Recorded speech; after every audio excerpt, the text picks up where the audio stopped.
to move its armed forces. This NATO-centric approach is becoming omnipresent, and the EU meekly agrees to be an obedient appendix of the alliance despite loathing its role and declaring that Europe needs strategic autonomy.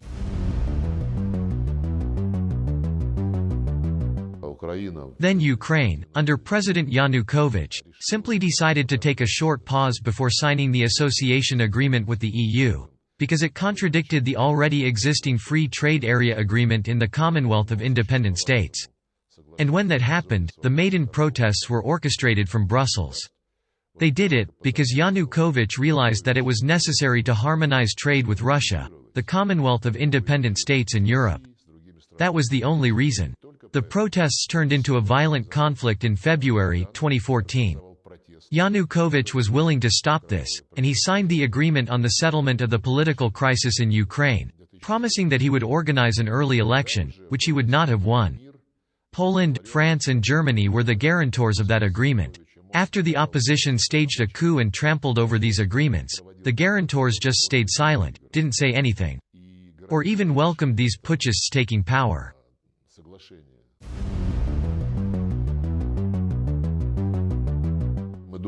President Zelensky came to power under the banner of peace, promising to save the lives of both Ukrainians and Russians.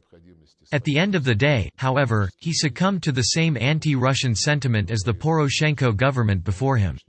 He referred to the people of the Donbass as animals, just like Prime Minister Yatsenyuk under Poroshenko, who called them non-humans.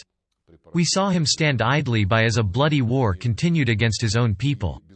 He essentially lied to everyone when he promised to bring back order, when he signed countless deals with Donbass representatives and then violated those agreements without batting an eye.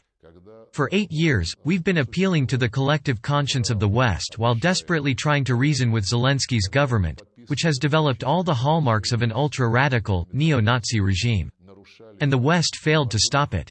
Honestly, I don't even think the West was trying to stop it, because to the West, Ukraine has always been a tool to contain Russia, even before 2014.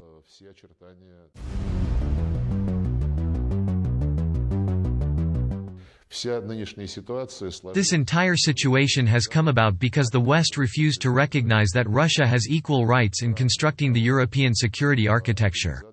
This is also supported by the reaction of leading NATO countries, the United States in particular, to the initiatives put forward by President Putin last December. Back then, he talked about the need to act in good faith and honor one's agreements. More specifically, he was referring to the idea that any country, even when it chooses to join a military alliance, must never pursue any policy that would infringe on the security of any other country. That was a commitment approved and signed by the presidents and heads of government of all OSCE countries, and it is also enshrined in NATO-Russia Council documents. The West has flat out refused to comply with this principle. Then we heard President Zelensky say that if Russia continues pushing Ukraine to fulfill some of its obligations, he would consider the option of Ukraine restarting its nuclear weapons program. That was a step too far.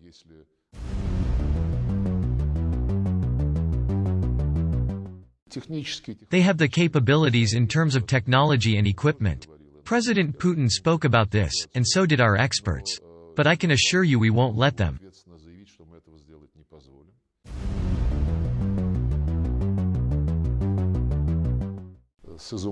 It's astonishing to hear what European and especially German politicians are saying now about their duty. Take Germany. My counterpart Ms. Baerbock said, as quoted by various media outlets, that Germany simply had to supply Ukraine with weapons, considering its historical responsibility. What does that mean? Does Germany recognize it as its duty and historical responsibility to support neo-Nazis? That's a strange connection there. And Ursula von der Leyen said that today the EU and Ukraine are closer than ever. Meaning what? I guess it means that if you're a Russophobe, a fascist or a neo-Nazi, you're free to do anything you want. This is the reaction to Russia restoring justice in Ukraine. But has there been anything remotely like this when hundreds of thousands of Iraqis, Libyans and Syrians were dying at the hands of the US and their enlightened democratic allies who sent their troops to fight wars thousands of miles away from their own borders? So for the US, a small vial and a claim that it's a national security threat was enough to justify the Iraq invasion. The US and Iraq, the US and Libya or Syria, they're so far away, and yet the US feels it has the right to do these things. No international bodies condemned these instances of groundless military aggression as a violation of international law. But look at the hysteria that started now as if on cue when it came to security threats to Russia that exist right at our borders.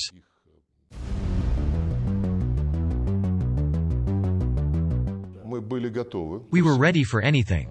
I had no doubts that the EU and NATO would obediently follow the USA, especially when the future of Nord Stream 2 became clear.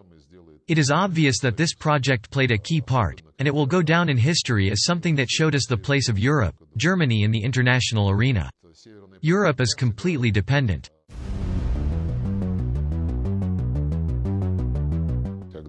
When in previous years the West imposed sanctions on Arab or Latin American countries, they kept saying, at least at the Security Council level, that these sanctions would not target regular people, that their goal was to hurt the government, so it would change its behavior under pressure from the international community.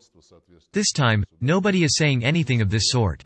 Contacts between people have been banned by the Western countries, despite their previous rhetoric when they said that there should be no obstacles to building relationships between civil societies. Turns out they don't care about the principles they dictated in the international arena. By the way, they also demonstrated this when they began to freeze the assets of the central bank and private businesses. This is robbery. They abandoned all the rules that they had been implementing in international life in the last 70 years. And now they just crossed out these rules and went back to the Golden Rush era gangster capitalism.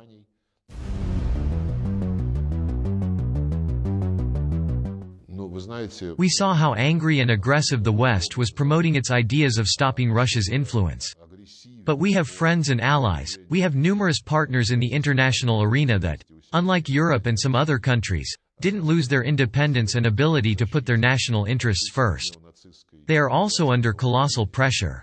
I know that the Americans are now running all over the world through their ambassadors, forcing countries in Africa, Latin America and Asia to do something against Russia. This should be beneath a great power like the USA. There is no dignity in such behavior. But we are used to it. You know, we've seen this before, when partners used shady tactics and methods. We will manage. I am 100% sure.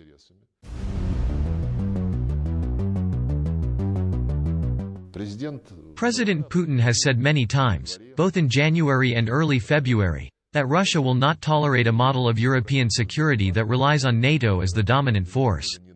Especially when it's right on our doorstep. We've repeatedly said that we want to find an alternative solution. A solution that would reliably address security concerns of Ukraine, the nations of Europe, and, naturally, Russia. And that's the direction we should take. President Zelensky said that he was interested in security guarantees for Ukraine. I see this as a positive development. Our negotiators are ready to discuss these guarantees at the second round of talks with Ukraine.